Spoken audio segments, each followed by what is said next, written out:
السلام علیکم ورحمۃ اللہ وبرکاتہ۔ میں حکیم سید حبیب اللہ شاہ بخاری دعا خانہ ٹیکسلا کینٹ سے آپ کی خدمت میں حاضر ہوں۔ عموماً ہمیں لوگ جسمانی کمزوری کی شکایت کرتے ہوئے نظر آتے ہیں۔ جسمانی کمزوری سے مراد عموماً عضلات کی کمزوری ہوتی ہے، جن کی کمزوری کی وجہ سے انسان اپنے روزمرہ افعال سر انجام دینے میں مشکل محسوس کرتا ہے یا ناکام رہتا ہے۔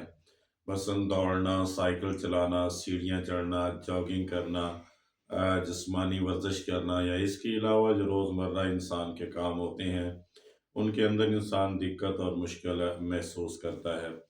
کمزوری کی عموماً 3 وجوہات ہوتی ہیں، یا پھر یہ ہے کہ مسلسل محنت کرنا اور عرصے تک مسلسل جسمانی مشقت کرتے رہنا، جس کی وجہ سے انسان جسمانی کمزوری کا شکار ہو جاتا ہے، یا پھر یہ ہوتا ہے کہ عمر کے ساتھ ساتھ پٹھوں کا انحطاط جو ہے یہ بھی جسمانی کمزوری کی ایک بڑی وجہ بنتا ہے، یا پھر کسی بیماری کے سبب انسان جسمانی کمزوری کا شکار ہو جاتا ہے۔ بہرحال جسمانی کمزوری کی کوئی بھی وجہ ہو، اس کے علاج کے لیے میں ایک بہترین نسخہ آپ کے سامنے رکھنے جا رہا ہوں، کہ جس کے چند ہفتے استعمال سے انشاءاللہ ہر قسم کی جسمانی کمزوری دور ہو جائے گی۔ سب سے پہلے آپ نسخہ نوٹ فرما لیں، اس کے بعد اس کے بنانے کا طریقہ اور استعمال کا طریقہ آپ کے سامنے رکھتا ہوں۔ اناب آپ نے لینے ہیں 5 دانے، منقع آپ نے لینے ہیں 5 دانے، لونگ دیسی جو چھوٹے سائز کے ہوتے ہیں وہ لینے آپ نے 5 دانے، دار چینی کے آپ نے 2 ٹکڑے لینے ہیں، اور اسی طرح لیمو آپ نے 1 عدد لینا ہے۔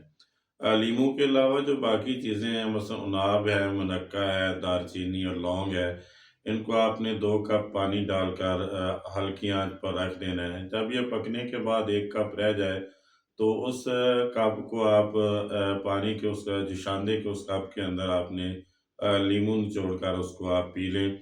اگر آپ ذائقے کے لیے اس میں شاید شہد ملانا چاہتے ہیں تو آپ ملا سکتے ہیں، ایک تو اس کا ذائقہ بہتر ہو جائے گا، اور دوسرا اپنے افعال کے اندر مزید فوائد کے اندر مزید بہتر ہو جائے گا۔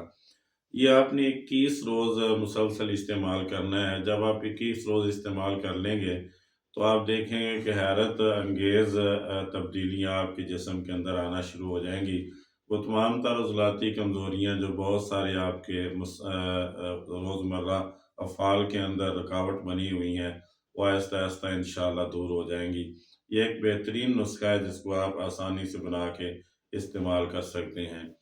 یاد رکھے کہ جو منقے کے دانے آپ نے اس کے اندر بوائل کرنے ہیں، جوشاندہ بنانے کے لیے پکانے ہیں، وہ منقے کے دانے آپ بیج نکال کے کھا لیں، ان کو ضائع نہ کریں، وہ بھی آپ کے لیے فائدہ مند ثابت ہوں گے۔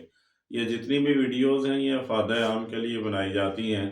میں دوستوں احباب سے گزارش کروں گا کہ میرے یوٹیوب چینل کو سبسکرائب کریں، لائک اور شیئر کریں اور بیل آئیکن کو دبا دیں، تاکہ ہر نئی آنے والی ویڈیو آپ تک پہنچ جائے اور آپ اس سے استفادہ کر سکیں۔ اللہ میرا اور آپ کا حامی و ناصر ہو۔ السلام علیکم ورحمۃ اللہ وبرکاتہ۔